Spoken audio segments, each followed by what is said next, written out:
பரிசுத்த நாமத்துக்கு மகிமை உண்டாகட்டும். இன்றைக்கு இந்த மாலை வேளையிலே வேத பாட கூட்டத்துக்கு வருகை தந்திருக்கிற உங்களை யாவரையும் ஆண்டவராகிய இயேசுவின் நாமத்திலே வாழ்த்தி ஆசீர்வதிக்கிறோம். இன்றைக்கு இந்த வேத பாட கூட்டத்திலே ஆதியாகமம் 39ஆம் அதிகாரம் 9வது வசனத்தை வாசித்து ஒரு சின்ன ஒரு தலைப்பு எடுத்து சத்தியத்தை தியானிப்போம். ஆதியாகமம் 39:9 வாசிப்போம். இந்த வீட்டிலே என்னிலும் பெரியவன் இல்லை, நீ அவருடைய மனைவியாய் இருக்கிறபடியால் உன்னை தவிர வேறொன்றையும் அவர் எனக்கு விலக்கி வைக்கவில்லை. இப்படி இருக்க நான் இத்தனை பெரிய பொல்லாங்குக்கு உடன்பட்டு தேவனுக்கு விரோதமாய் பாவம் செய்வது எப்படி என்றான். கர்த்தருடைய பரிசுத்த நாமத்துக்கு மகிமை உண்டாகட்டும். இந்த வேத பகுதியிலிருந்து யோசேப்பு ஏன் பாவம் செய்யவில்லை அப்படின்னு ஒரு தலைப்பு எடுத்துக்கொள்ளும். யோசேப்பு ஏன் பாவம் செய்யவில்லை? அவர் அப்படி வாழ்ந்ததுனால வேதத்துல வாசிக்கும் போது ஆதியாகமம் 41, 40, 43, 45, 8 இந்த வேத பகுதியிலெல்லாம் அவர் உயர்த்தப்பட்டதை குறித்த வார்த்தைகள் இருக்கும். ஆதியாகமம் 41, 40, 43, 45, 8 வாசிங்க. நீ என் அரமனைக்கு அதிகாரியாய் இருப்பாய், உன் வாக்கின்படியே என் ஜனங்கள் எல்லாரும் அடங்கி நடக்க கடவர்கள், சிங்காசனத்தில் மாத்திரம் உன்னிலும் நான் பெரியவனாய் இருப்பேன் என்றான். தன்னுடைய 2ஆம் ரதத்தின் மேல் அவனை ஏற்றி தண்டனிட்டு பணியுங்கள் என்று அவனுக்கு முன்பாக கூறுவித்து எகிப்து தேசம் முழுமைக்கும் அவனை அதிகாரியாக்கினான். மேலும் பார்வோன் யோசேப்புக்கு சாப்நாத் பன்னேயா 45:8 45ஆம் அதிகாரம் 8வது வசனம். ஆதலால் நீங்கள் அல்ல, தேவனே என்னை இவ்விடத்துக்கு அனுப்பி என்னை பார்வோனுக்கு தகப்பனாகவும் அவர் குடும்பம் அனைத்திற்கும் கர்த்தனாகவும் எகிப்து தேசம் முழுதுக்கும் அதிபதியாகவும் வைத்தார். கர்த்தருடைய பரிசுத்த நாமத்துக்கு மகிமை உண்டாகட்டும். இவ்வளவு பெரிய ஒரு மேன்மை அவர் பெற்றுக்கொண்டது தனக்கு சந்தர்ப்பம் கூடி வந்த போது பாவம் செய்யாதது அவருக்கு பெரிய ஒரு ஆசீர்வாதத்தை கொண்டு வந்துச்சு. யோசேப்பு அன்றைக்கு போர்த்திபாடு வீட்டுல பாவம் செய்கிற மனிதனா இருந்திருந்தால் இவ்வளவு பெரிய ஒரு ஆசீர்வாதத்தை அவர் பெற்றிருக்க முடியாது. தேவன் அவருக்கு கொடுத்ததான அந்த தரிசனம், அந்த சொப்பனம் நிறைவேறி இருக்கக்கூடாது, நிறைவேறி இருக்க முடியாது. யோசேப்பு ஏன் பாவம் செய்யவில்லை அப்படிங்கிறத ஒரு 7 குறிப்பா அந்த வேத பகுதிக்குள்ள இருந்து பார்க்க போறோம். முதலாவது, அவர் அந்த பாவத்தை தேவனுக்கு விரோதமானதாய் பார்த்தார். தேவனுக்கு விரோதமாய் பாவம் செய்வது எப்படி? இந்த இடத்துல அவர் செய்யும்படி அவரோடு கூட போராடி கொண்டிருந்த அந்த பாவம் தேவனுக்கு விரோதமானது என்று சொல்லி அவர் நினைத்தார். நம்முடைய ஜீவியத்திலையும் நம்ம ரொம்ப கவனிக்கணும். நாம் செய்கிற காரியங்கள் தேவனுக்கு விரோதமானதா அப்படின்னு நம்ம ரொம்ப கவனிச்சு வாழ்வது நல்லது. இன்னைக்கு அதை போன்ற ஊழியர்கள் ரொம்ப மிக எளிதாக நம்ம என்ன செய்யறோம்னா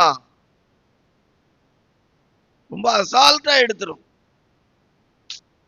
அதுவும் புதிய ஏற்பாட்டு காலத்துல ரொம்ப கிருபையின் காலமா இருக்கிறதுனால ரொம்ப சாதாரணமா எடுக்கக்கூடிய இடத்துல இருக்கு. தேவனுக்கு விரோதமாய் பாவம் செய்வது எப்படி? நாம் செய்யறது யாருக்கு விரோதமானது அப்படிங்கிறது தெரியணும். தாவீதுடைய இது யோசேப்புடைய மனதுல முதல்ல வந்தது, போர்த்திபாடைய மனைவிக்கு நான் இணங்கி போனால் அது தேவனுக்கு விரோதமானது அப்படின்னு நினைச்சார். ஒரு பைபிள் ஸ்டடியா இருக்கிறதுனால தேவனுக்கு விரோதமானது என்னெல்லாம் அப்படின்னு சொல்லி ஒரு 7 கருத்தை பைபிள் ஸ்டடியா இருக்கிறதுனால சொல்லிட்டு போனா நலமா இருக்கும். நியாயாதிபதிகளின் புஸ்தகம் 10ஆம் அதிகாரம் 10வது வசனம், யாத்திராகமம் 23:33 இது சும்மா சிம்பிளா இதே கருத்து நிறைய இடத்துல வேதத்துல இருக்கு. நியாயாதிபதிகள் 10:10, யாத்திராகமம் 23:33 வாசிங்க. அப்பொழுது இஸ்ரவேல் புத்திரர் கர்த்தரை நோக்கி முறையிட்டு, உமக்கு விரோதமாக பாவம் செய்தோம், நாங்கள் எங்கள் தேவனை விட்டு பாகால்களை செய்வித்தோம் என்றார்கள். அப்ப விக்கிர ஆராதனை, அந்நிய தெய்வங்களை ஆராதிக்கிறது தேவனுக்கு விரோதமானது. விக்கிரகங்கள், அந்நிய தெய்வங்களை ஆராதிப்பது தேவனுக்கு விரோதமானது. யாத்திராகமம் 23:33 அதை வாசிக்க முடியும். வாசிங்க. அவர்கள் உன்னை எனக்கு விரோதமாக பாவம் செய்ய பண்ணாதபடிக்கு உன் தேசத்திலே குடியிருக்க வேண்டாம், நீ அவர்கள் தேவர்களை சேவித்தால் அது உனக்கு கண்ணியா இருக்கும் என்றார். அந்நிய ஜனங்களுடைய தெய்வங்களை நாம் ஆராதிப்பது நமக்கு பாவம், விரோதம், தேவனுக்கு விரோதமானது. இப்ப சுருக்கமா சொன்னா விக்கிர ஆராதனை தேவனுக்கு விரோதமானது. இப்ப நம்ம ஆவிக்குரிய ஜீவியத்துல இப்ப எழுத்தின்படி ஒரு ஆவிக்குரிய தெய்வ பிள்ளை பெந்தகோஸ்தே சபையின் அனுபவத்துல இருக்கிறவங்க விக்கிர ஆராதனை பண்ணுறது. ஆனா வேதத்துல பொருளாசை, பண ஆசை இதெல்லாமே நமக்கு விக்கிர ஆராதனையா தான் சொல்லப்பட்டிருக்கு. இப்படி தேவனை விட எதை ஒன்றை நாம் ஆசையாய் நமக்குரியதாய் நாம் எடுத்துக்கொள்கிறோமோ நினைக்கிறோமோ அது நமக்கு விக்கிர ஆராதனையாய் மாறுகிறது. நம்ம எப்பொழுதும் சொல்றது போலதான், புருஷன், மனைவி, அப்பா, அம்மா, பிள்ளைகள், குடும்பம், உறவு, பொருள், பணம், இப்படி யாதொன்றை சொல்ல போனா நம்முடைய ஜீவனை கூட நாம் நேசிப்போமானால் நாம் ஒரு விக்கிர ஆராதனைக்காரர்கள் தான். தன் ஜீவனை காக்கிறவன் இழந்து போவான், என் நிமித்தம் தன் ஜீவனை இழக்கிறவன். இது இந்த மார்க்கத்துல மிக முக்கியமான விஷயம். ஆனா இது இந்த நாட்கள்ல இவ்வளவு தெளிவாக எடுத்து சொல்வதற்கு ஊழியர்கள் யோசிக்கிறாங்க. ஏன்னா உலக பிரகாரமான நன்மைகளையும் ஆசீர்வாதங்களையும் எடுத்து சொல்லி தாங்களும் ஜனங்களும் வஞ்சிக்கப்படுவதற்கேற்ற விதத்திலே ஒரு பொருளாசை விக்கிர ஆராதனையின் அனுபவத்துக்குரியவர்களாய் மாறல. ஊழியக்காரங்க, அதிகமான கர்த்தருடைய ஊழியக்காரர்கள் இந்த நாட்களே பொருளாசை, கட்டட ஆசை, பண ஆசை, இப்படிப்பட்ட நிலவரத்துக்கு வந்துகிட்டே இருக்கிறாங்க. கர்த்தருடைய பரிசுத்த நாமத்துக்கு மகிமை உண்டாகட்டும். போதும். அப்போ விக்கிர ஆராதனை தேவனுக்கு விரோதமான பாவம்.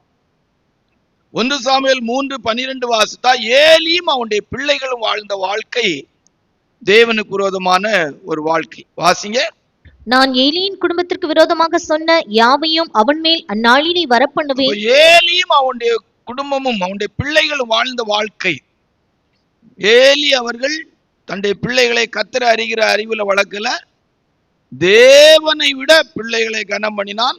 அவனுடைய பிள்ளைகள் தவறான வாழ்க்கை வாழ்கிறவர்களும் ஆலயத்துல, அதாவது ஒரு பலி செலுத்தப்படும் போது அந்த பலியை தேவன் அங்கீகரிக்காமல் இருக்கிற விதத்துல ஜனங்கள் ரொம்ப வேதனைப்படுகிற விதத்துல பேலியாளின் மக்களாய் நடந்து கொண்டார். பொதுவா என்ன, நான் பிதாவானால் என் கனம் எங்கே? தெய்வ சமூகம். ஏலி தேவனுடைய ஆலயத்தின் அனுபவத்தில் ஏலியுடைய பிள்ளைகளும் ஆலயத்தோடு சம்பந்தப்பட்டவர்களா, பலியோடு சம்பந்தப்பட்டவர்களாய் வாழ்ந்து கொண்டிருக்கும் போது அதை உதாசீனப்படுத்தார்கள். பரிசுத்த ஸ்தலத்துக்கு போக்குவரத்து செய்த துன்மார்க்கன் எழுதப்பட்டிருக்கிறது. அப்போ தேவனை தேவன் என்று அறிந்தும் கனம் பண்ணாமல் இருக்கும் போது அது தேவனுக்கு விரோதமான இருக்கு. இது நம்ம என்ன எப்படி சொல்லலாம், தேவனை அலட்சியப்படுத்துகிறது. வார்த்தையை சொல்றதுக்கே நம்ம யோசிக்க வேண்டியது இருக்கு, பயப்பட வேண்டியது இருக்கு. நான் பிதாவானால் என் கனம் எங்கே? என்னை கனம் பண்ணுகிறவர்களை நான் கனம் பண்ணுவேன். பாவிக்குரிய தெய்வ பிள்ளைகள் நம்முடைய ஜீவியங்கள் ஆராய்ந்து பார்க்கும். அதனாலதான் பழைய நாட்கள்ல இப்ப சபைகள்ல அது ரொம்ப சொல்றது இல்ல.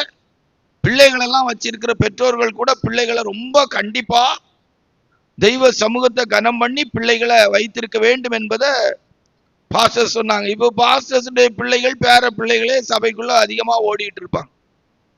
ஒரு சபையில அதிகமா ஓடி திரிகிற பிள்ளைகள் யாருன்னா, ஒண்ணு பாஸ்டருடைய பிள்ளையா இருக்கும், இல்லைன்னா பாஸ்டருடைய பேர பிள்ளைகளா இருக்கும்.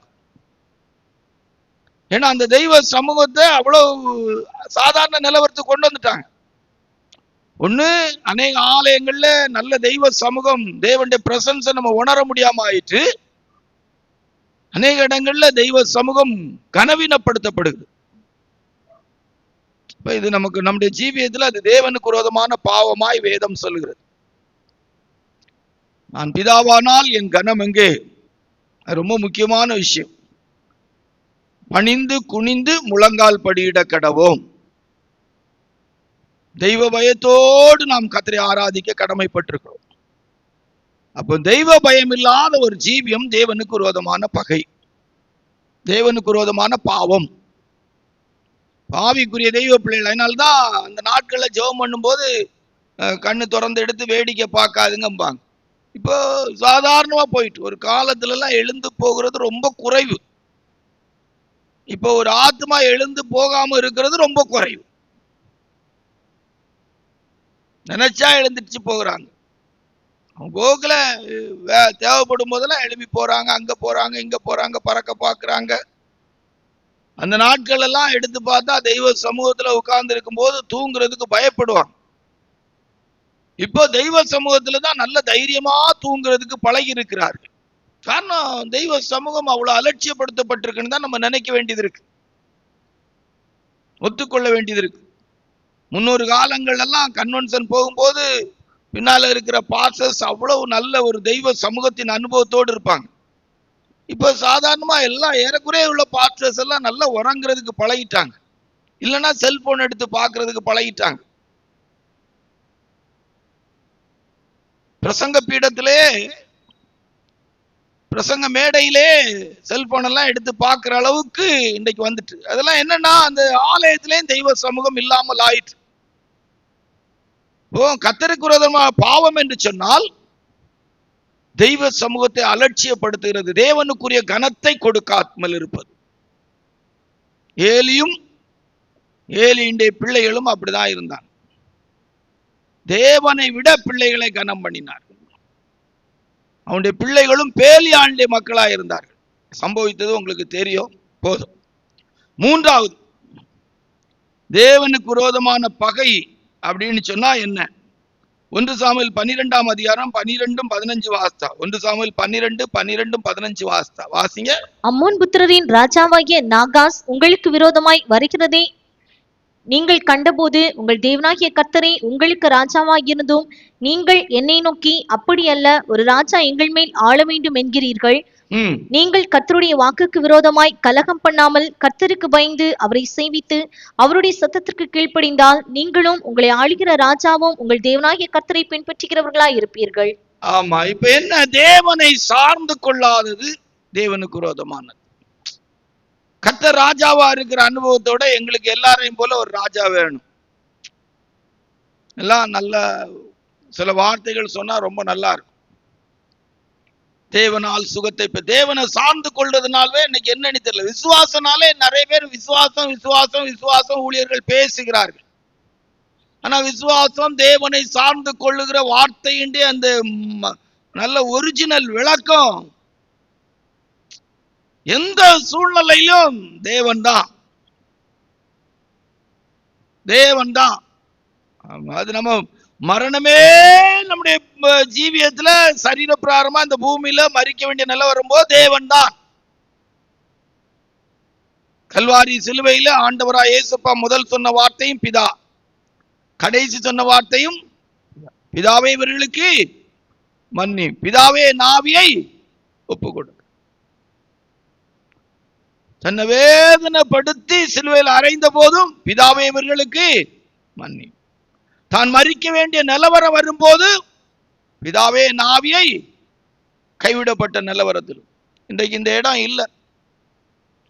அப்படிப்பட்ட வாழ்க்கையெல்லாம் தேவனுக்கு விரோதமானது. தேவனை சார்ந்து கொள்ளணும். தேவன் மேல இருக்கிற நம்பிக்கை விசுவாசத்துல கரெக்டா இருக்கணும். அதை தேவன் விரும்புறார். ரொம்ப முக்கியமான விஷயம். இன்னைக்கு வியாதி வரும்போது தேவனை சார்ந்து கொள்ளுகிற அனுபவம் இல்லை. மருத்துவர்களும் மருந்தும் அவளுக்கு ராஜாவாய் மாறி விடுகிறார்கள். தேவைகள் வரும்போது கடன் வாங்குகிற அனுபவம் அவளுடைய வாழ்க்கையிலே மற்ற மனிதர்களிடத்துல போய் நிற்கிறதான அனுபவம் அவளுக்கு ஒரு ராஜாவாய் மாறி விடுகிறது. கர்த்தர் தான் நம்முடைய தேவையை சந்திக்கணும், காத்திருக்கணும். கர்த்தருக்கு காத்திருக்க வெட்கப்பட்டு போவதில்லை. கர்த்தருக்காய் பொறுமையோடு காத்திருந்தேன், அவர் என்னிடமாய் சாய்ந்து என் கூப்பிடுதலை கேட்டார். வெயிட் பண்ணணும், வெயிட் பண்ணணும். ஆண்டவரை தான் நம்பி வெயிட் பண்ணணும். மோசே எடுத்து பாருங்க, கர்த்தருடைய சன்னிதானத்தில் போய் இருந்துதான் வெற்றிக்காக போராடி இருப்பாங்க. யோசுவா எடுத்து பாருங்க, ஆயி பட்டணத்துக்கு முன்பாக தோற்ற போது தெய்வ சமூகத்துல போய் விழுந்து கிடக்கிறாங்க. தேவன் என்ன சொல்லுகிறாங்க, என்ன செய்யணும், அப்படிதான் இருக்கிறாங்க. நம்முடைய வாழ்க்கையிலும் அந்த தேவனை சார்ந்து கொள்ளுகிறது, தேவனை நம்புகிறது, தேவனை விசுவாசிக்கிறது. கர்த்தர் தான் என்னுடைய ராஜா, என்னுடைய எல்லாவற்றுக்கும் எல்லாம் தேவன் தான்.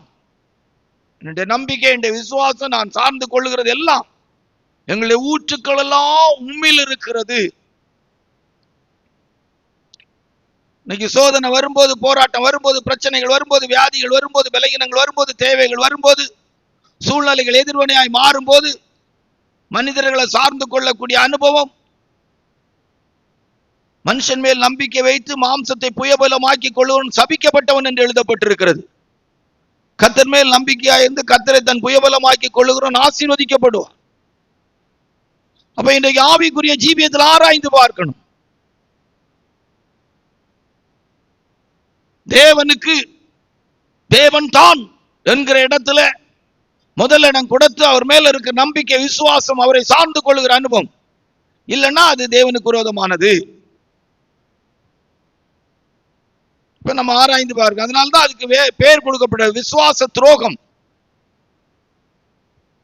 தேவனை சார்ந்து கொள்ளாததெல்லாம் துரோகம் தான் சொல்லப்பட்டிருக்கு. தேவன் மேல் நம்பிக்கை இல்லைன்னா அது ஒரு துரோகம். தேவன் மேல் விசுவாசம் இல்லைன்னா அது ஒரு துரோகம். அது ஒரு துரோக செயல். அப்போ மூன்றாவது எது தேவனுக்கு விரோதமானது அப்படின்னு சொல்லி பார்த்தா, நம்முடைய ஜீவியத்துல கர்த்தர் நமக்கு ராஜாவாய், கர்த்தர் ராஜரிகம் பண்ணுகிறார், பூச்சக்கரம் அசையாதிருப்பதாக. கர்த்தரின் ராஜரிகத்தை விட உலகத்தில் உள்ள காரியங்களின் ராஜரிகத்தை விரும்பும் போது, பிரசங்கத்தில் எவ்வளோ ஆண்டவர் சுகமாக்குவான்னு சொல்லுவாங்க, விசுவாசிகளும் கர்த்தர் சுகமாக்குவான்னு சொல்லுவாங்க. ஆனா சூழ்நிலை வரும்போது மருந்து இல்லாம சுகமாக்குவார்னா கேள்வி கேட்கிறாங்க. அது என்ன சரி, பிணியாளிக்கு வைத்தியன் தேவைன்னு சொல்லி இருக்கு. அப்ப பிணியாளிக்கு வைத்தியன் தேவை, டாக்டர் தேவைன்னா எதுக்கு ஏசு சுகமாக்குறான்னு பிரசங்கம் பண்ணணும்?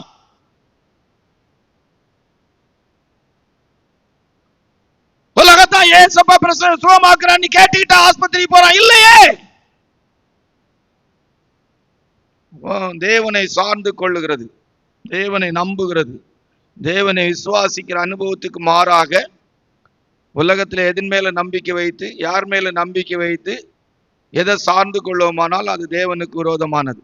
4 வேதத்தில் வாசிக்கும் போது 1 சாமுவேலின் புஸ்தகம் 12ஆம் அதிகாரம் 23 வாசித்தா. 1 சாமுவேல் 12:23 வாசித்தா. வாசிங்க. நானும் உங்களுக்காக விண்ணப்பம் செய்யாதிருப்பேன் ஆகில் கர்த்தருக்கு விரோதமாக பாவம் செய்கிறவனாய் இருப்பேன். ஆமா, அப்போ தெய்வ ஜனங்களுக்காக கர்த்தருடைய ஊழியர்கள் ஜெபிக்காவிட்டால் பாவம். மார்னிங் பிரைசிங், ராத்திரி பிரைசிங், தனிப்பட்ட ஜெபங்களிலே தெய்வ ஜனங்களுக்காக உபவாச ஜெபங்களிலே கர்த்தருடைய ஊழியர்கள் ஜெபிக்காவிட்டால் அது தேவனுக்கு விரோதமான பகை. விசுவாச தெய்வ பிள்ளைகளும் சபைக்காக ஜனங்களுக்காக ஜெபிக்காவிட்டால், தேசத்துக்காக ஜெபிக்காவிட்டால் அது தேவனுக்கு விரோதமான பகை. சுருக்கமா சொன்னா, சரியான ஒரு ஜெபஜீவியம், மற்றவர்களுக்காக உள்ள ஜெபஜீவியம் இல்லாவிட்டால் அது ஒரு தேவனுக்கு விரோதமான பகை. சாமுவேல் தீர்க்கதரிசி அவர்கள் சொல்லுகிறார்கள், நான் உங்களுக்காக ஜெபிக்காவிட்டால் அது தேவனுக்கு விரோதமான பாவம், தேவனுக்கு விரோதமான பாவம். ஆவிக்குரிய தெய்வ பிள்ளைகள் 4வது தேவனுக்கு விரோதமானது என்னன்னு சொன்னா, நல்ல ஜெபஜீவியம் இல்லாட்டா அது தேவனுக்கு விரோதமான பாவம். 5 வேதத்துல வாசிக்கும் போது, வேதம் நமக்கு சொல்லிக் கொடுக்கிற யூதாவுடைய புஸ்தகத்துல வாசிக்கும் போது 1வது வசனத்தை வாசிக்கும் போது, யூதா 15வது வசனத்தை வாசிக்கும் போது வாசிங்க. யூதா 15வது வசனத்திலே, தமக்கு விரோதமாய் அவபக்தி உள்ள பாவிகள் பேசின கடின வார்த்தைகள் எல்லாவற்றின் நிமித்தமும் அவர்களை கண்டிக்கிறதற்கும் 1000 தமது பரிசுத்தவான்களோடும் கூட கர்த்தர் வருகிறார் என்று முன்னறிவித்தான். அப்ப இது என்ன? கடின வார்த்தைகள், தேவன் விரும்பாத, தேவனை குறித்த சரியான வெளிப்பாடு இல்லாம, தேவன் நடத்துகிற பாதைகளை குறித்த வெளிப்பாடுகள் இல்லாம பேசுகிற வார்த்தைகள், முறுமுறுக்கிற, முறையிடுகிற, புலம்புகிற விதத்தில் உள்ளதான அவபக்தி உள்ளதான வார்த்தைகள், அவபக்தி உள்ள பாவிகள் பேசுகிற வார்த்தைகள். என் அனுபவத்துல எவ்வளவுதான் தேவன் செய்தால், நன்மைகள் செய்தாலும் நன்றி இல்லாத. வேதம் சொல்லுது, நல்லோர் மேலும் தீயோர் மேலும் நீதியின் சூரியனை உதிக்க பண்ணுகிறார். அழகா சொல்லியிருக்கு. தமக்கு விரோதமாய் அவபக்தி உள்ள பாவிகள் பேசின வார்த்தைகள். எவ்வளவோ ஆண்டவர் நன்மை செய்கிறார். இந்த உலகத்தில் இருக்கிற பாவிகளுக்கும் ஆண்டவர் இரக்கம் செய்து எத்தனையோ நன்மைகளை, ஆசீர்வாதங்களை உலக பிராரமா கொடுக்கிறார். கடின வார்த்தைகள், தேவனை குறிச்ச விஷயத்துல நன்றி இல்லாத வார்த்தைகள், தேவனுக்கு மகிமை செலுத்த முடியாத வார்த்தைகள், இதெல்லாம் தேவனுக்கு விரோதமான பாவம். எவ்வளவு பெரிய நன்மை! அதில் ரட்சிக்கப்பட்டு ஞானத்தானம் பெற்ற, அபிஷேகம் பெற்ற தெய்வ பிள்ளைகள்லாம் எவ்வளவு ஆண்டவருக்கு நன்றி செலுத்தணும்.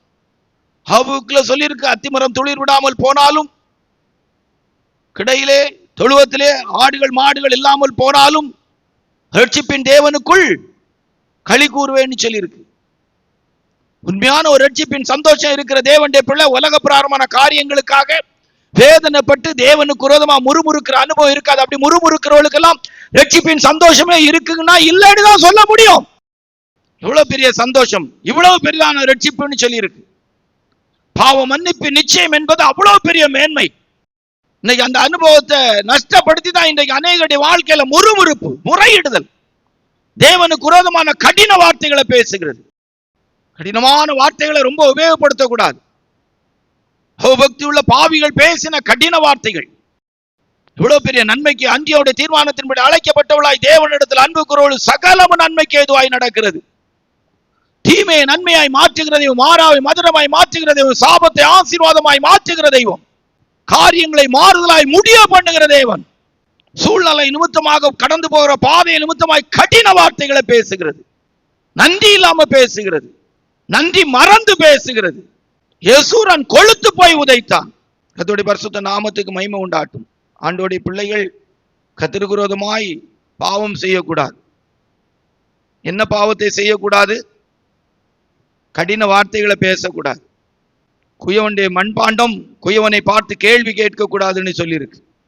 சில விசுவாசிகள் சில நேரங்கள் அப்படிதான் பேசுறது, கடின வார்த்தைகளை பேசுகிறது. அப்படிலாம் பேசி பழகக்கூடாது. தேவன் ஜீவனோடு வைத்திருக்கிற நாள் வரைக்கும் ஊழியமானாலும் விசுவாசியா இருக்கிற ஸ்தானமானாலும் அதை பாதுகாத்து சந்தோஷமா இந்த பாதையில கடந்து போகணும். சில சந்தர்ப்பங்கள்ல ஒருவேளை நம்ம சிலருக்கு லாசருவை போல உள்ள பாதைகள் அனுமதிக்கப்படலாம், இல்லைன்னு சொல்ல முடியாது. இங்க யாரும் அப்படி இல்லை, அனுமதிக்கப்படலாம். அதற்காக கடின வார்த்தைகளை பேசக்கூடாது. கர்த்தருடைய பரிசுத்த நாமத்து மகிமை உண்டாட்டு. இன்றைக்கு இந்த மாலை வேளையில் இந்த வார்த்தையை கேட்கிற அருமை தேவனுடைய பிள்ளையே, கடின வார்த்தைகளை பேசுகிற அனுபவத்தை விட்டுவிட்டு தேவனுக்கு முன்பாக துதிக்க ஆரம்பியுங்கள், தேவனை மகிமைப்படுத்த ஆரம்பியுங்கள். கடந்து வந்த பாதைகளிலே கர்த்தர் செய்த நன்மைகளை நினைக்க ஆரம்பியுங்கள். 6 வேதத்தில் வாசிக்கும் போது யாக்கோபுடைய புஸ்தகம் 1ஆம் அதிகாரம் 6வது வசனம், 1 பேதுருடைய புஸ்தகம் 5ஆம் அதிகாரம் 5வது வசனத்தை வாசிக்கும் போது யாக்கோபு 4:6, யாக்கோபு 4:6 வாசிங்க. அவர் அதிகமான கிருபையை அளிக்கிறாரே, ஆதலால் தேவன் பெருமை உள்ளவர்களுக்கு எதிர்த்து நிற்கிறார், தாழ்மை உள்ளவர்களுக்கோ கிருபை அளிக்கிறார் என்று சொல்லி இருக்கிறது. 1 பேதுருடைய புஸ்தகம் 5ஆம் அதிகாரம் 5வது வசனம், 1 பேதுரு 5:5. அந்தபடியே இளைஞரே, மூப்பர்களுக்கு கீழ்ப்படியுங்கள், நீங்கள் எல்லாரும் ஒருவருக்கொருவர் கீழ்ப்படிந்து மனத்தாழ்மை அணிந்து கொள்ளுங்கள், பெருமை உள்ளவர்களுக்கு தேவன் எதிர்த்து நிற்கிறார். ஆமா, பெருமை உள்ளவர்களுக்கு தேவன், பெருமை தேவனுக்கு விரோதமான பகையா பாவமாய் இருக்குது பெருமை. இளைஞர்களே, நீங்கள் மூப்பருக்கு கீழ்ப்படியுங்கள், பெரியவங்களுக்கு கீழ்ப்படிங்க. இப்ப பெரியவங்கிறதே யாருன்னு தெரியாம ஆகி போச்சு தெய்வ பிள்ளைகளுக்கு. நான்லாம் எதிர்பார்க்கிறதே இல்லை. ஆனா ஒரு தேவனுடைய பிள்ளைக்குள்ள, தேவனுடைய ஊழியர்களுக்குள்ள இருக்கணும். சிலருக்கெல்லாம் அதை கண்டுபிடிக்கவே முடியல, தெரியறதே இல்லை. எப்பெல்லாம் நம்முடைய வாழ்க்கையில பெருமை வருதோ அப்பெல்லாம் தேவனுக்கு விரோதமாய் மாறிடும், தேவன் நமக்கு விரோதியாய் மாறி விடுகிறார். புரியறதே இல்லை சிலருக்கெல்லாம், மண்டல ஏறதே இல்லை. தாழ்மை உள்ளவர்களுக்கு தேவன் கிருபை இருந்தா தானே சந்தோஷமா இருக்க முடியும், கிருபை இருந்தா தானே எல்லாவற்றையும் சகிக்க முடியும், கிருபை இருந்தா தானே எல்லா பாதையிலையும் சந்தோஷமா போக முடியும். பெருமை தலைக்கு மேல ஏறி இருக்குது. தேவன் தனக்கு உதவி செய்யக்கூடிய இடத்துல நான் இருக்கிறேன்னா நீ ஆராய்ந்து பார்க்கறது இல்லை. பெருமை, உச்சகட்ட பெருமை. ரொம்ப கவனமா இருக்கணும். பெருமை நம்ம வாழ்க்கையில் வந்துட்டா தேவனுக்கு விரோதமா மாறிடும். தேவனுக்கு விரோதமான ஒரு செயல்ல 6வது செயல் பெருமை. பாவங்கள்லாம் நம்முடைய வாழ்க்கையில் வரவே கூடாது. நான் சாந்தமும் மனத்தாழ்மையுமாய் இருக்கேன், என் நுகத்தை ஏற்றுக்கொண்டு என்னிடத்துல கற்றுக்கொள்ளுங்கள். பெருமைன்னா என்னன்னே சிலருக்கெல்லாம் தெரிகிறது இல்லை, அவ்வளவு வஞ்சிக்கப்பட்டிருக்கிறாங்க. தாழ்மைன்னா என்னன்னே விளங்கி கொள்ள முடியல, அவ்வளவு ஏமாந்து இருக்கிறாங்க. பெருமை சிலருக்குள்ள தலை விரிச்சு ஆடுது. ரொம்ப கவனமா இந்த மார்க்கத்துல போனோம். பெருமை உள்ளவர்களுக்கு தேவன் எதிராக செயல்பட ஆரம்பித்து விடுவார். பெருமை தேவனுக்கு விரோதமான பாவம். நமக்கு நன்றாக தெரியும். இதெல்லாம் நம்ம சில நேரங்களில் நல்ல படிச்சிருக்கிறோம். சில ஸ்தாபனங்கள் எல்லாம் ஒன்றுமில்லாத நிலவரத்துக்கு வந்துகிட்டே இருக்கு. சில ஸ்தாபனங்கள் வந்துட்டு ஒரு காலத்துல தேவனோடு ஆரம்பிக்கப்பட்ட ஸ்தாபனங்கள், தேவனுடைய சத்திய உபதேசங்கள் இருந்த ஸ்தாபனங்கள் இன்றைக்கு தேவனால் கைவிடப்பட்டுக்கிட்டே இருக்குது. காரணம் என்னன்னா பெருமை. எங்க பரிசுத்தவான்கள், எங்க ஊழியக்காரங்க, எங்க ஸ்தாபனம், எங்க உபதேசம், எங்க பாட்டு, நாங்க பெருமை. ரொம்ப கவனமா இருக்கணும். 7 தேவனுக்கு விரோதமானது எது அப்படின்னு சொல்லி பார்த்தா யாக்கோபுடைய புஸ்தகம் 4ஆம் அதிகாரம் 4வது வசனத்தை வாசித்தா. யாக்கோபு 4:4 வாசித்தா. வாசிங்க யாக்கோபு 4:4. விபசாரிகளே, உலக சிநேகம் தேவனுக்கு விரோதமான பகை என்று அறியீர்களா? உலக சிநேகம் தேவனுக்கு விரோதமான பகை. உலகத்திலும் உலகத்தில் உள்ளவைகளிடத்தில் அன்பு கூறாதிருங்கள். அப்படி உலகத்தில் உள்ளவைகளிடத்தில் அன்பு கூறுவோமானால் பிதாவுடைய அன்பு நம்மிடத்தில் இருக்காது. உலக சிநேகம். நம்முடைய பிரசங்கத்துல ஒரு தலைப்பு இருக்கிறது, தேவனுடையதா தேவனா, அல்லது தேவனா தேவனுடையதா. இன்றைக்கு மெஜாரிட்டியான கிறிஸ்தவனுடைய வாழ்க்கை தேவனுடையதை எதிர்பார்க்கக்கூடிய இடத்துல வந்துச்சு. இம்மைக்காக மாத்திரம் கிறிஸ்துவின் மேல் நம்பிக்கை உள்ள மனுஷர்கள் எல்லா மனுஷர்களை பார்க்கிலும் பரிதபிக்கப்பட்டவர்களா இருப்பார்கள்.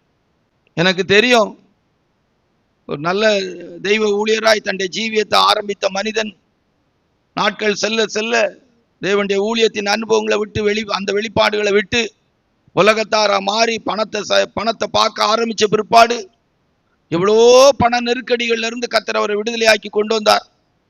ஒரு காலத்து விற்பாடு பணத்தை பார்த்த விற்பாடு பணத்தின் மேன்மையில, பணத்தின் செழிப்புல, துன்மார்க்கமான வாழ்க்கை, தவறான பாதைகளை தெரிந்து கொண்டு வாழ ஆரம்பிச்சார். ஒரு குறிப்பிட்ட காலத்து விற்பாடு போகிற இடமெல்லாம் அடி உத, போலீஸ் கேஸு, ரொம்ப வேதனைக்குரிய இடத்துக்கு போயிட்டாங்க. இன்னைக்கு பரிதாபத்துக்குரிய நிலவரம். பணம் அவரை பாதுகாக்க முடியல. உலக சிநேகம் தேவனுக்கு விரோதமான பகை. இந்த உலகத்துல எவ்வளவு கொடுக்கப்பட்டாலும் அது நமக்கு ஒன்றும் பெரிய காரியமா இருக்கக்கூடாது. ஆபிரகாம் பெரிய செல்வ சீமான், பரதேசியாய் வாழ்ந்தார். என்போன்ற ஊழியர்கள் எல்லாம் காணிக்க பணத்துல வரக்கூடிய அந்த காரியங்களை வைத்துட்டு எவ்வளவு பெருமையா பீத்திட்டு திரிகிறாங்க.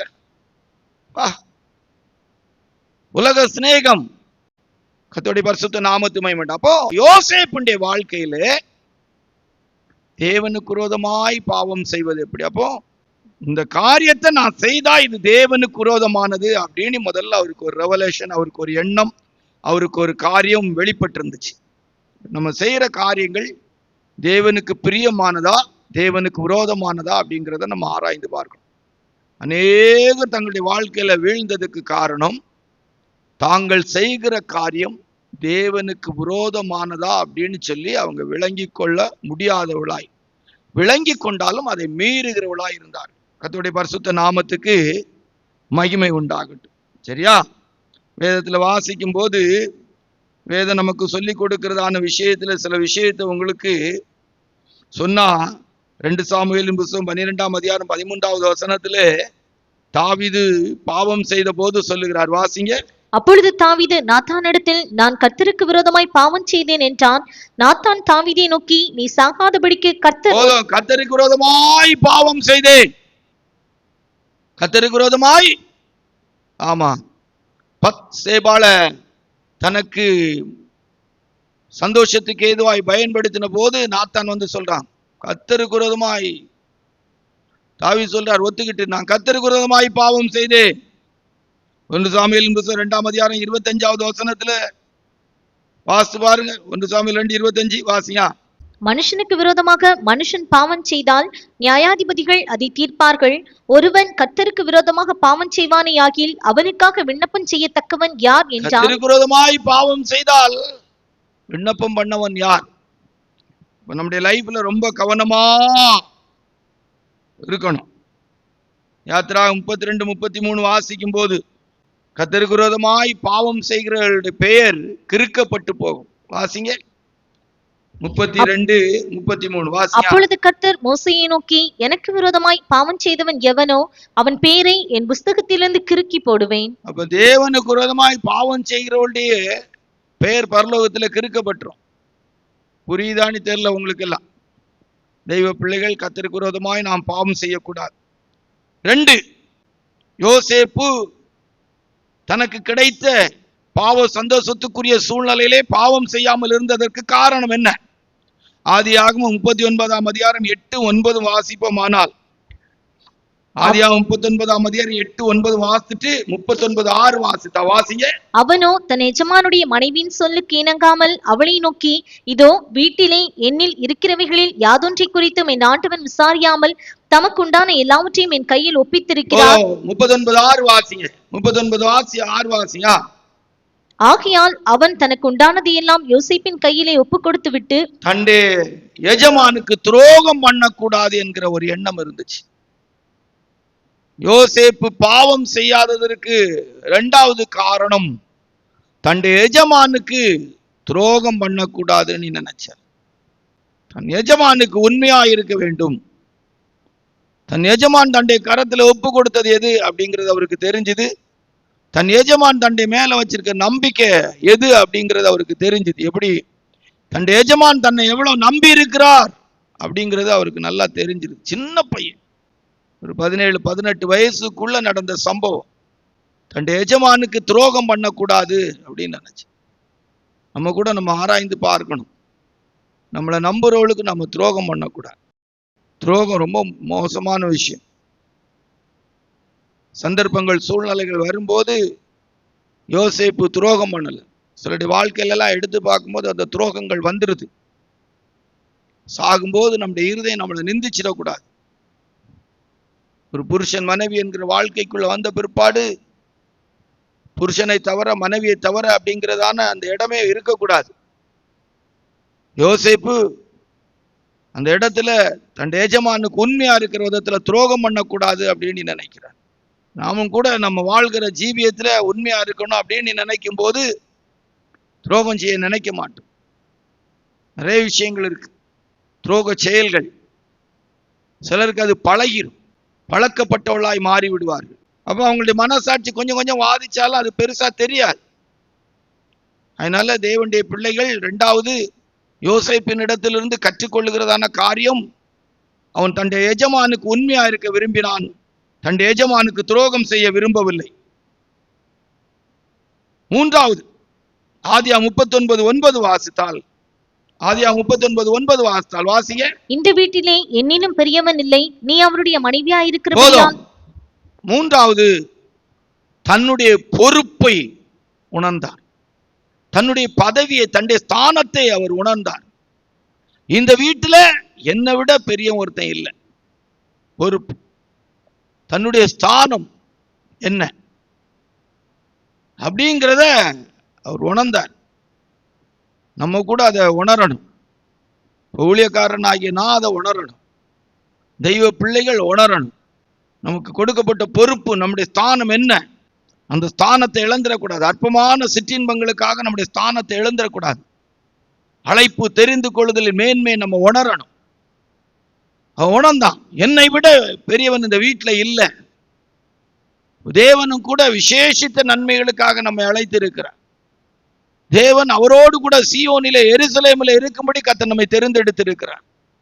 நம்முடைய ஸ்தானத்தை, நம்முடைய பொறுப்பை உணரணும்.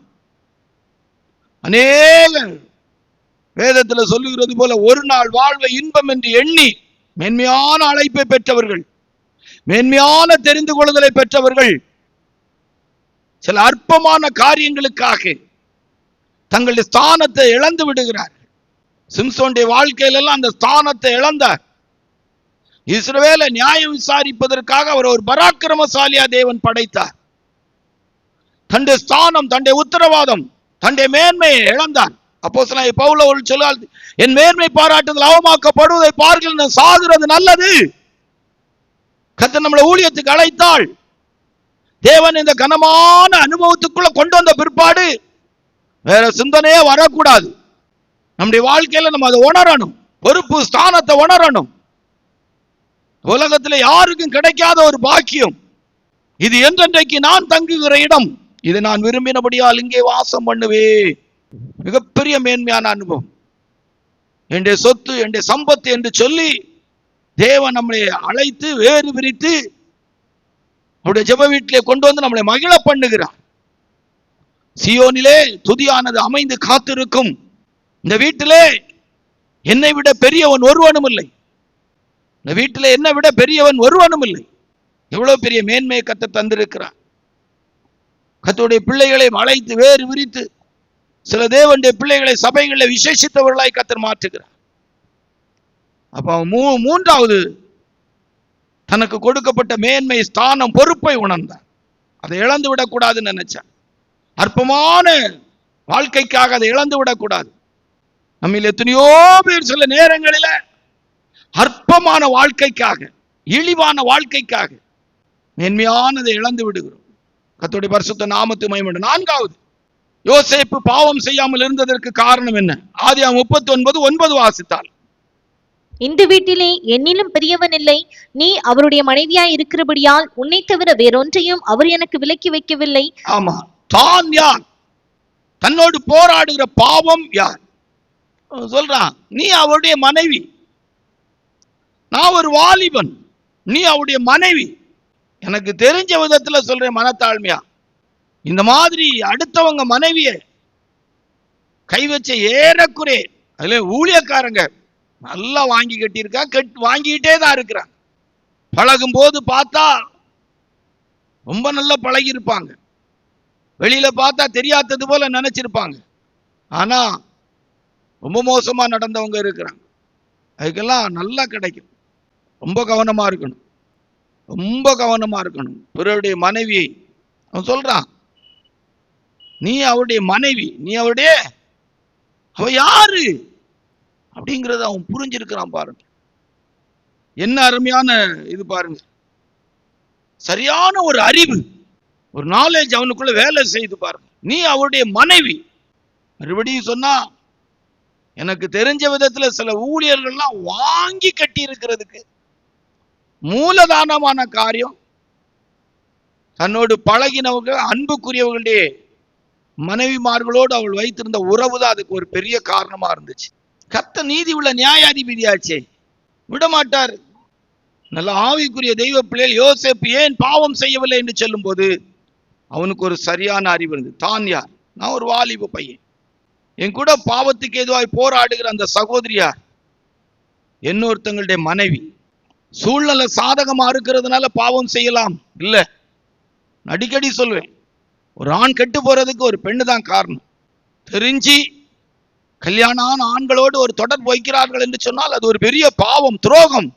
அதுக்கெல்லாம் தண்டனைகள் சில நேரம் வரும்போது தாங்கி கொள்ள முடியாது.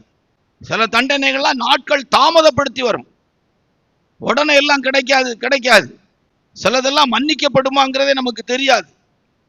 பூமியில நீதிமானுக்கு சரி கட்டப்படும் சொன்ன போல வாங்கி கெட்டி ஆகணும். எனக்கு தெரிஞ்ச விதத்துல இல்லாம இருந்தா ஓகே தான். ரொம்ப கவனமா இருக்கணும். அவனுக்கு தெரிஞ்சு தான் யார், என் கூட பாவத்துக்கு எதுவா போராடுகிற போர்த்திபாடைய மனைவி யார்? நீ அவருடைய மனைவி. அந்த வார்த்தை மறுபடியும் ஒருக்கா வாசிங்க. நீ அவருடைய மனைவியாய் இருக்கிறபடியால், அவருடைய மனைவியாய் இருக்கிறாய். நீ அவருடைய மனைவியாய் இருக்கிறாய்.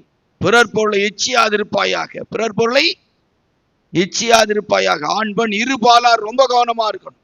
வேலை செய்யற இடமானாலும் சரி, போகிற இடமானாலும் சரி, வருகிற இடமானாலும் சரி, நம்முடைய இருதயமே நம்மை குற்றவாளியாய் தீர்க்குமானால், நம்முடைய இருதயத்திலும் தேவன் பெரியவராயிருக்கா. யோசேப்பு தன்னை மனசாட்சி, சுத்த மனசாட்சியா பாதுகாத்து கொள்வதற்கு அவனுடைய வாழ்க்கையில் அது யாருடைய பொருள் அப்படிங்கிற அறிவு அவனுக்கு இருந்துச்சு. இது எனக்குரிய பொருள் அல்ல, இது நான் தொடுவதற்குரிய பொருள் அல்ல, இது நான் எடுத்துக்கொள்வதற்குரிய பொருள் அல்ல, இது பிறருடைய பொருள். நான் இந்த பொருளை தொட்டா, இந்த பொருளை எடுத்தா இது ஒரு களவு, திருட்டு வந்துடும். எப்பா, நம்ம சிலர் எல்லாம் எடுத்து பார்த்தோமானால், இந்த வார்த்தையை கேட்கிற சிலர் எல்லாம் எடுத்து பார்த்தோமானால், 4 அவனுக்கு ஒரு நல்ல அறிவு இருந்துச்சு. போர்த்திவாடைய மனைவி யாருக்குரியவள், அந்த பொருள் யாருக்கு சொந்தம், அந்த பொருளை நான் எடுக்கக்கூடாது, அந்த பொருளை நான் பார்க்கக்கூடாது, அந்த பொருளை நான் தொடக்கூடாது. நான் யார் அப்படிங்கிற ஒரு அறிவு அவனுக்கு இருந்துச்சு. 5 ஆதியாகமம் 37:2 வாசித்தான். ஆதியாகமம் 37:2 வாசிங்க. யாக்கோபுடைய சந்ததியின் வரலாறு. யோசேப்பு 17 வயதிலே தன் சகோதரனுடனே ஆடுகளை மேய்த்து கொண்டிருந்தான். அந்த இளைஞன் பில்காள், சில்பாள் என்னும் தன் தகப்பனுடைய மறுமணியாட்டிகளின் குமாரரோட இருந்து அவர்களுடைய துன்மார்க்கத்தை தன் தகப்பனுக்கு சொல்லி வருவான். இந்த வேத பகுதி எங்க கொண்டு வந்து ஜாயின் பண்றோம்? 39ஆம் அதிகாரத்துல கொண்டு வந்து ஜாயின் பண்றோம். தன்னுடைய சகோதரன் செய்த பாவத்தை தான் செய்யக்கூடாது. சகோதரன் செய்த பாவத்தை தகப்பனாருக்கு சொல்லி வந்தான். அதுபோல பாவம் செய்யக்கூடிய சந்தர்ப்பம் வந்த போது அந்த பாவத்தை தான் செய்யக்கூடாது என்று சொல்லி அவர் விரும்பினார். அப்போ நம்முடைய ஜீவியத்திலும் கூட நம்ம அறிந்திருக்கணும், மற்றவர்களுக்கு பிரசங்கிக்கிற நான் தானே ஆகாதவனாய் போகாதபடிக்கு என் சர்வத்தை ஒடுக்கி கீழ்ப்படுத்துகிறேன். பிரசங்கிக்கிறனா இந்த விஷயத்துல இருக்கணும். உள்ள நாளெல்லாம் தெய்வ பிள்ளைகளை கண்டிச்சு பிரசங்கிக்கிற என்னுடைய வாழ்க்கையில சந்தர்ப்பம் வரும்போது நான் பாவம் செய்யக்கூடாது. 37ஆம் அதிகாரத்தில் தன்னுடைய சகோதரர் செய்த பாவங்கள் தப்புகளை தன்னுடைய தகப்பனாருக்கு அறிவித்த யோசேப்பு தான் தப்பு பண்ணும்படியான சந்தர்ப்பங்கள் வந்தபோது செய்யவில்லை. தன்னுடைய சாட்சியை பாதுகாத்துக் கொள்ள விரும்பினார். தான் ஒரு குற்றமற்றவராய் இருக்கிற ஒரு ஜீவியத்தை விரும்பினார். அப்ப நம்முடைய ஜீவியத்துல கவனமா இருக்கணும். மற்றவர்களை குற்றவாளியாய் தீர்க்கிற நீ யாரானாலும் சரின்னு சொல்லியிருக்கு. ஆனா பைபிள் படி இந்த இடத்துல யோசேப்பு தன்னுடைய சகோதரர்களை குற்றப்படுத்தி அல்ல அவருடைய பாவத்தை குறித்து உணர்த்தி சொல்லக்கூடிய இடம் இருந்துச்சு. தனக்கு அந்த சூழ்நிலை வந்த போது அதை அவர் செய்யவில்லை. இப்ப நாம நம்முடைய ஜீவியத்துல ரொம்ப உணர வேண்டும், ஒத்துக்கொள்ள வேண்டும். கடந்த நாட்கள்ல மற்றவர்களுக்கு புத்தி சொன்ன நாம் எப்படி இருக்கிறோம்? தாழ்மையா இருக்க வேண்டும், அன்பா இருக்கணும், சகிக்க வேண்டும், பொறுமையா இருக்கணும், சந்தோஷமா இருக்கணும், இப்படி எல்லாம் நம்ம சொல்றோம். சண்டே ஸ்கூல்ல டீச்சர்ஸ் சொல்லி கொடுக்கிறாள் பிள்ளைகளுக்கு எத்தனையோ விஷயத்தை. சொந்த வாழ்க்கையில வரும்போது டீச்சர்ஸ் அந்தர்பல்ட்டி அடிச்சு இருப்பாங்க. பிள்ளைகளுக்கு நல்லா சொல்லி கொடுப்பாங்க, கீழ்ப்படியணும், பெரியவங்களை மதிக்கணும், அதை செய்யணும், இதை செய்யணும், அப்படி செய்யணும்னு சொல்லுவாங்க. அவங்க வாழ்க்கையில எடுத்து பார்த்தா டீச்சர்ஸ் வாழ்க்கையில 0. ஊழியக்காரங்க விசுவாசிகளுக்கு சொல்லுவாங்க, ஊழியக்காரங்க வாழ்க்கையில எடுத்து பார்த்தா 30 0வா இருக்கும். 1 0 2 0வா இருந்தா பரவாயில்ல, 30 0வா இருக்கும். ரொம்ப கவனமா இருக்கணும். யோசேப்பு பாவம் செய்யாமல் இருப்பதுக்கு 5வது காரணம், தன்னுடைய சகோதரரை குறித்து தன்னுடைய தகப்பனுக்கு சொன்னார். தன்னை குறித்து மற்றவர்கள் குற்றப்படுத்தக்கூடிய இடத்துல தான் வாழ்ந்திடக்கூடாது. தான் ஒரு குற்றமற்ற மனசாட்சி உடைய ஒரு நபராக வாழ வேண்டும். தன்னுடைய சாட்சியை பாதுகாத்துக் கொள்ள விரும்பினார். கர்த்தருக்கு பிரியமானவன் பாபிலோனில் தேவனுடைய சித்தத்தை செய்வான், கல்தேயர் மேல் அவன் புயம் இருக்கும். அப்போ 5, தன்னுடைய வாழ்க்கையின் ஜீவியத்தின் சாட்சியை பாதுகாத்துக் கொள்ள விரும்பினார். 6 ஆதியாகமம் 39ஆம் அதிகாரம் 7, 8 வாசித்தார். சில நாள் சென்ற பின் அவனுடைய எஜமானின் மனைவி யோசேப்பின் மேல் கண் போட்டு என்னோட சயனி என்றாள். அவனோ தன் எஜமானுடைய மனைவியின் சொல்லுக்கு இணங்காமல் அவளை நோக்கி, இதோ வீட்டிலே என்னிடத்தில் இருக்கிறவைகளில் யாதொன்றை குறித்தும் என் ஆண்டவன். நித்தம் யோசேப்புக்கு போத்திபாருடைய மனைவி பெரும் சோதனையா இருந்தா. அவர் ரசனையோடு கூட அவங்க கிட்ட நெருங்குற அனுபவம் இருந்துச்சு. ஆனா ஒரு நாளும் அந்த பாவத்தை இன்பமாய் பார்க்கவும் இல்லை, சிந்திக்கவும் இல்லை, அதற்கு இடம் கொடுக்கவும் இல்லை. பாவ ரசனையே அவனுக்கு இல்லை. சிற்றின்பத்தின் மேல் அவனுக்கு எந்த விதமான வாஞ்சையும் இல்லை. சிற்றின்பம் என்பது வேத வசனத்தை நெருக்கி போடுகிற முள்ளுக்கு ஒப்பனையா வேதம் சொல்லுகிறது. அவன் ரசிக்கல.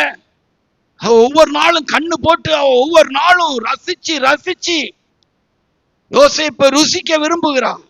ஒரு நாள் அவன் அவளை பார்த்து ரசிக்கிற இடமே இல்லை.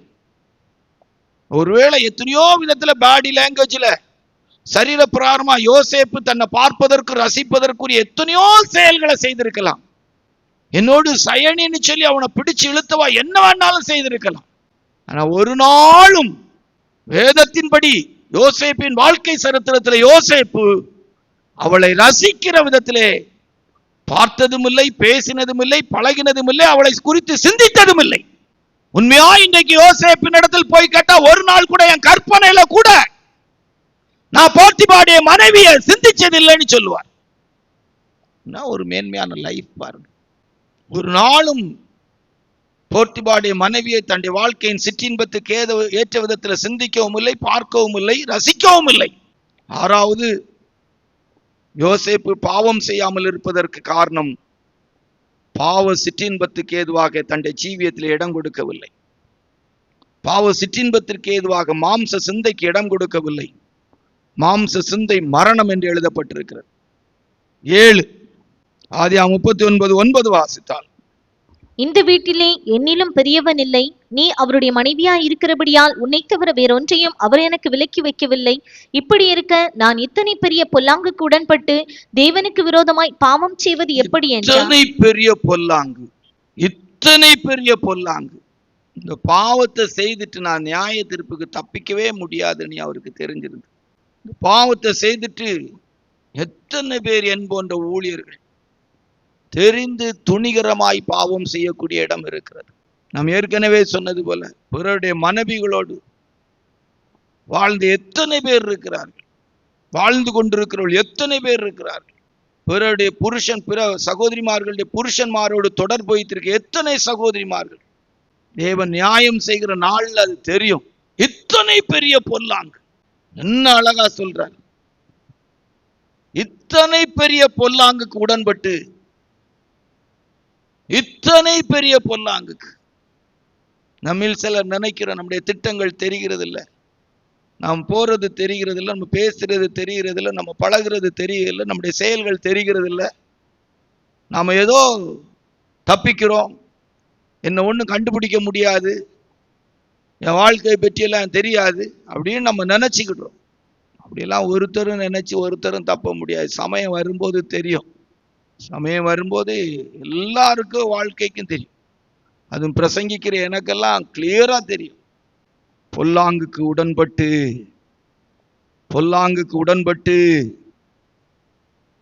பெரிய பொல்லாப்பு. அதனால்தான் சங்கீதம் 51 தாவீது ராஜா பாடும்போது செய்த பாவத்துக்கு தண்டனை அதை குறித்து பேசும்போது சொல்லுவார் பாருங்க. 51 சங்கீதத்துல வாசிக்கும் போது சொல்லுவார், அழகா அந்த சங்கீதத்துல சொல்லுவார். சங்கீதம் 51:14 வாசிங்க.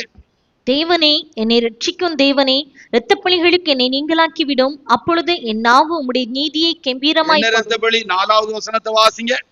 தேவரீர் ஒருவருக்கே விரோதமாக நான் பாவம் செய்து உமது கண்களுக்கு முன்பாக பொல்லாங்கானதை நடப்பித்தேன். பாத்தீங்களா, யோசேப்பு சொல்றாரு, இந்த பொல்லாங்குக்கு உடன்பட்டு, பொல்லாங்குக்கு உடன்பட்டு. சில குடும்பங்கள்ல சில சகோதரிமார்களுடைய சொந்த அத்தான், சொந்த கொழுந்தியார் அப்படிங்கிற அளவுக்கெல்லாம் பாவத்துக்கு உட்பட்டவங்க இருப்பாங்க.